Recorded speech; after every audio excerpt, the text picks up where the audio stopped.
Good evening বন্ধুরা। তো আজ কিছুদিন পর আমি তোমাদের সঙ্গে আরেকটি নতুন রেসিপি শেয়ার করছি।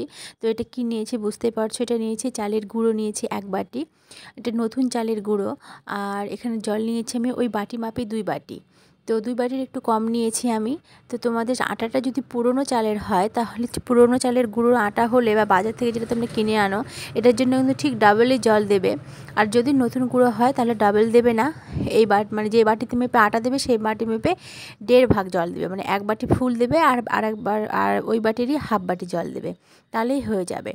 তো দেখো জলটাতে আমি একটু সামান্য লবণ দিয়েছিলাম আর জলটা আমার ফুটে উঠেছে, দেখতে পেলে তোমরা ফুটে ওঠানোটা দেখানোর পরে ফুটে উঠে গেলে সিম করে দেব গ্যাসটাকে, দিয়ে আমি এবার এর মধ্যে চালের গুঁড়িটা দিয়ে দেবো। দিয়ে ভালো করে এক হাতে কড়াটা ধরবো আর এক হাত দিয়ে আমি ভালো করে মানে নেড়ে চেড়ে ভালো করে একটা ডো বানিয়ে নেবো, মেখে নেবো। জাস্ট কিছুক্ষণ ধরে তোমরা করে নেবে।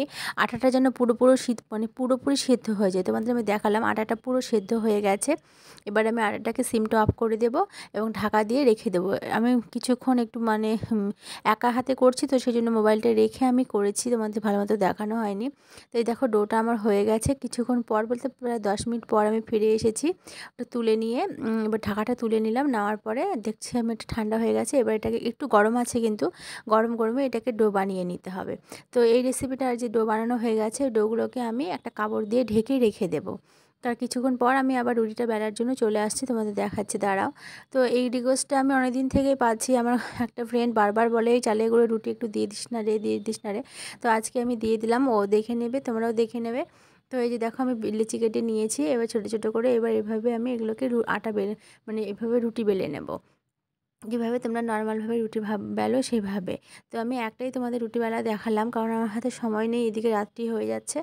একা হাতে এই জিনিস করা কিন্তু একদম খুব কঠিন কাজ। 2-3 জন হলে এই জিনিসটা করা খুব ভালো হয়। তো আমার রুটিগুলো তৈরি করা হয়তো তোমাদের দেখানো হয়নি, আমি ঠিক ভাজার পরে তোমাদের দেখাচ্ছি যে ভাজা হয়ে গেছে, এক হটপট হয়েছে। আমার এই রুটি দিয়ে খাওয়ার জন্য একটা সবথেকে ভালো জিনিস খেতে হয়, সেটা হলো কি বলো তো, এই চালের আটারই পায়েস। তো চালের আটার পায়েস বলতে পারো, তোমরা ক্ষীর বলতে পারো, অনেকে আবার হালুয়াও বলে থাকে। তো আমি এখানে দেখো এখানে আমি 1.5 লিটার দুধ নিয়েছি। কিছু দুধের মধ্যে আমি ভাজা আটা, এই চালের গুঁড়োটাকে আমি ভেজে নিয়েছি লাল করে। নেওয়ার পরে দুধের মধ্যে গুলিয়ে নিয়েছি, নিয়ে এবার আমি দিয়ে দিলাম দুধের মধ্যে। এখানে এলাচ দিয়েছি, একটু দারচিনি দিয়েছি আর তেজপাতা, এটা ফ্লেভারের জন্যই দেওয়া হয়েছে। এবার অনবরত নাড়বে, থামাবে না, মানে হাত রাখবেই না।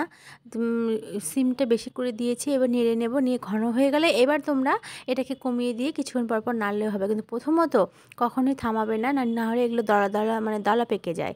কখনোই রাখবে না, হাতটা চালাতেই থাকবে। দেখো আমার হয়ে গেছে, প্রায় হয়ে আসার মুহূর্তে আমি এখানে চিনি দিয়ে দিলাম, যে যেমন মিষ্টি খাবে তেমনি দেবে। আর দেখো কেমন লাল হয়েছে, আটাটাকে লাল করেই ভাজবে, তাহলে হালুয়াটা দেখতে ভালো হয়। এই যেটা আমার হয়ে গেছে, খাওয়ার সময় তোমাদের দেখাচ্ছে, এটা আরও ঘন হয়ে যাবে, খেতে খুব দুর্দান্ত হয়। আর এর সঙ্গে মাংস, এই রুটির সঙ্গে, সাদা রুটির সঙ্গে মাংস তো দুর্দান্ত লাগে। তাই একটু মাটন কষা দিয়েছি মেয়েকে। টাটা।